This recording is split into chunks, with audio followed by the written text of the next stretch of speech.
Let me go to the General Secretary of the NDC now, Fifi Kwetey, former MP for Ketu South. Honorable, you're welcome to Eyewitness News. Hi, good evening to you and to all your many listeners. First of all, because we are in the age of Photoshop, confirm that letter that we have been reading all day, addressed to the Speaker of Parliament, is actually from you. Yes, I can confirm that the letter was signed by myself, yes.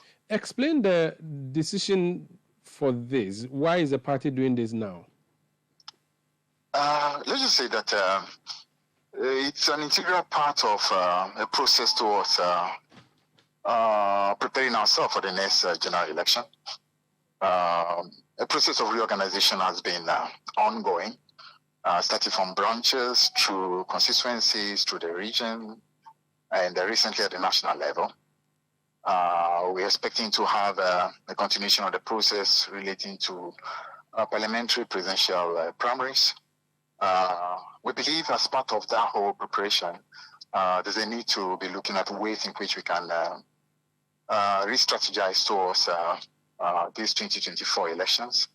One of the things we can see is that it's going to be an election that's going to anchor and revolve around matters that have to do with the economy. It's going to be an economic battle, and as part of the consultation at the highest level of leadership, we thought that actually is a good opportunity to be looking at how to reposition even the parliamentary leadership towards having a leader whose domain and forte has to do with economy, to be able to, as it were, lead that whole process in support of the party towards this very crucial 2024 election. So that economic angle of it was a very important consideration.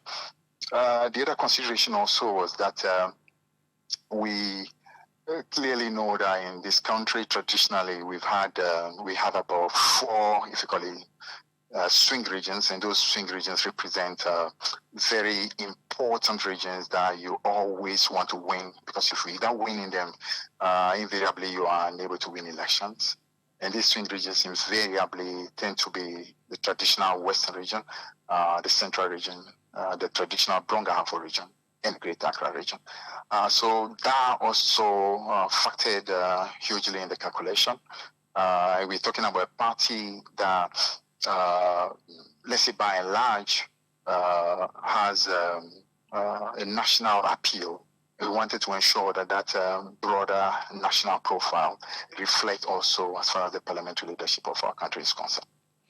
Okay, now you said there were consultations at the highest level of the party. How high was it? Because we are told that you are having a FEC meeting for the first time on this matter this afternoon, FEC being Functional Executive Committee meeting, to discuss this matter that you have already decided on. 2, we are told former President John Mahama had said you should hold on to this decision, but you still went ahead with it. 3, senior members of the House of Parliament that you are imposing a leader on, including Cletus Avoka, who has been there since forever, who was even once your leader, has just said to us that there was no such consultation. The Honorable Edwin Nilante Vanderpoel, MP for Ododo Diodio, who is the caucus chair for the Greater Accra Region Caucus, has said there was no such consultation. Who did you consult as party leaders? Let's just say this way, that at the level of the functional executive, the party has a leader, and the leader is the chairman of the party. And the party has a chief executive, and the chief executive is a general secretary of the party. And also you have what you call the council of elders of the party. You also have the only living former president that we have. So clearly, when it comes to the apex of the party, I'm talking about leadership of the party. These are the groups that are widely consulted, and that consultation has been done.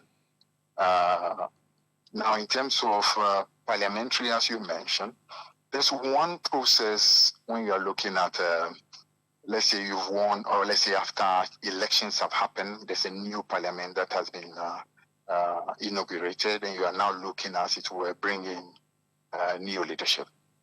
the process towards that, it's not exactly the process when you are looking at reshuffling. Reshuffling process is not necessarily the same as when it is you're talking about a new parliament that you're looking at a new leadership. Now, so let me just say this way, that what needed to be done as far as the reshuffle was concerned in terms of consultation, that has been done. And all the people I've mentioned have been duly consulted.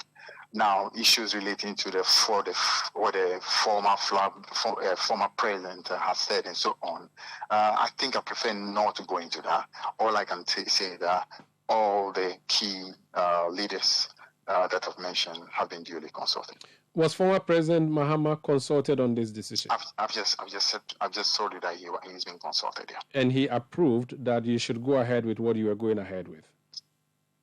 I just told you that he has been duly consulted and his views were taken into consideration. Yeah. I know. So I'm asking that after he was consulted, did he say yes, he agreed with the decision, or no? Because we are told he said no, don't do that, hold on onto it. Is that true? All I can say is that he has been consulted. His views were duly reflected. The ones who have been removed, i.e. Haruna Iddrisu et al., have they been consulted? What you do is to inform. When were they informed? The process of reshuffling is not the same as the process of what you call initial appointment. So when it comes to reshuffling, you are duly informed. And that process actually has been done as well. When were they informed? As far as I know, one of the elders of the party was asked to be the one to inform those who were affected, and that has been done. Do you mind sharing the name of that elder of the party?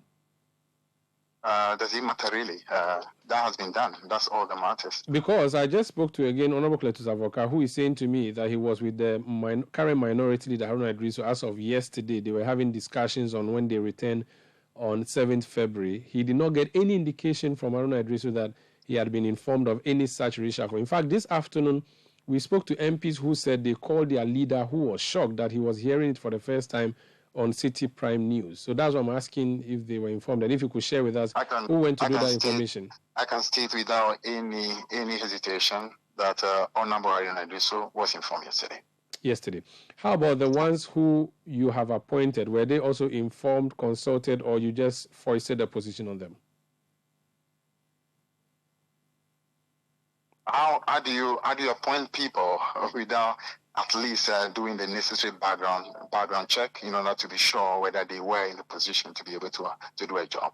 So naturally, you need to definitely have some idea about their capacity and also the possibility if that opportunity becomes available.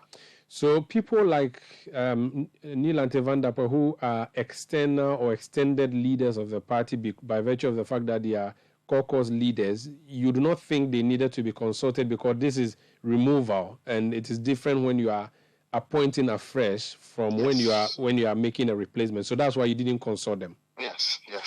Some of them hold a view. Dr. Dominic Ayine used to lead your party in legal matters. In fact, not only your party, but the country, because he was Deputy Attorney General. He has said that he finds the actions of the party undemocratic for a party that has democratic in its name. The Honorable Cletus Avoka also believes the same. What's your reaction to that? That you should have at least allowed the caucus to elect their leader rather than you at the Braka deciding what happens in Osu? This will not be the first time a change has happened as far as leadership of parliament is concerned, after the initial appointment has been done. I think there was actually a change between Avoka and Dr. Kumbo, where Dr. Kumbo became the majority leader, taking over for Avoka. What has happened now is not dissimilar to what happened then in the past. He explained that that time you were in power, there was a president, and so things were not that big a deal. But now it's a big deal because when you remove the guy, he doesn't get a ministerial position. Haruna Iddrisu now becomes a common floor member, possibly even at the back bench. And that may portend problem for your party side. It's important to appreciate that these decisions are not individualistic decisions. This is about a party, it's about collective decisions. And so it becomes difficult when people tend to want to make it as if this is something to do with just individuals or just have to do with personalization. I think we need to elevate that conversation and look at decisions that are taken with a view of the collective interests of the party as opposed to particular individuals. In fact, it will be difficult for you to move the issue from individual matters because there's another section that says that these three gentlemen were removed because they did not support Johnson Asiedu Nketiah's bid to be chairman, and that is why there is a revenge of a sort that they are being removed. What do you say to that? Oh, I would think that would just be complete speculation on the part of those who are making those allegations. That would be complete speculation because these decisions are decisions that happen as a result of wide consultation. And a lot of the people, in fact, I would say majority of those who were consulted are people who didn't take part in any election. So if it is that it's simply about one individual, then clearly that will not happen. And if it were the case as well, then it would be the case that only the people who, should I call it, 100% voted or supported those of us who are in office now, the most would have been the people who would have emerged. I can tell you that there are people who are much closer to some of us in the House who clearly supported that the most, and they are not part of this leadership at all. So I don't think we need to, again, go down the alley of some of the speculations. Yeah. Is your decision final or is subject to more consultations? The Honorable Cletus Avocat thinks you should reverse it. Is it too late to reverse? Is it a final decision or you can reverse this? The leadership of the party at the highest level has taken the decision, and that is what it is. It's final, even if your caucus says we do not like the new leaders. No, we don't. You can't set up a precedent where decisions at the leadership of the party is now going to be an issue of caucus. No, the leadership of the party in Parliament is appointed by the leadership of the party. It's not something that is done by the caucus of the party. There's no such precedent. So we should not, as it were, try to create impression as if that's what the practice was in the past, and therefore that's what it ought to be. As I just told you, these are decisions that are taken by the highest leadership of the party. Even in the current, basically those who have been in place, it was exactly the same processes that happened towards their appointment in the first place. There could be mutinies. There would be issues of legitimacy of the new leadership. Can you deal with that? I don't know why we want to go into issues that have to do with speculation and all that. I believe that this is a party that understands that the collective interest of the party is far more important than any individual issue at all. So knowing the party as I do, and knowing that there have been changes that have happened in the past and we've been able to move on, I do not see why we should not be able to keep the broad interest of the party always as number one and be able to really focus on our broader goals. Let's look at the substance of the people you've put before you now in the Chamber of Parliament. The argument is that the House of Parliament is a house of lawmaking, and yet your leaders, none of them, is a lawyer. If Alex Afenyo-Markins rises on his feet and quote-unquote bamboozles their side with legal jargons, they would be confused. In fact, Osei Mensah-Bonsu is not a lawyer, but when he rises and decides to make a point of law, argument or view is that he may drown your side. How are you going to exactly deal with the issue of lawyers at your front bench? What I would say is that you must appreciate that leadership is always about ability to mobilize your collective, your ability to rally all the lieutenants who are behind you, and make sure you are well versed with all the issues and be able to, as it were, rise to that occasion. There have been many excellent parliamentarians who have not studied law at all, who are not lawyers at all, but they've been able to, as it were, master their art, understand even the standing orders of the House, understand the constitution of the country, and been able to do a good job. And we believe that the people who currently have been put in that position are capable of not just rising to the occasion, but also working with the lieutenants who are behind them in order to be able to be well mobilized and prepared for any eventuality. Finally, considering the reactions coming through from your caucus members, are you going to have a meeting with the caucus to try and help them make sense of this decision of yours? And when would that meeting be, if there's going to be any such meeting? Yeah, let's just say that these are internal issues, and what it is we propose to do will be done internally.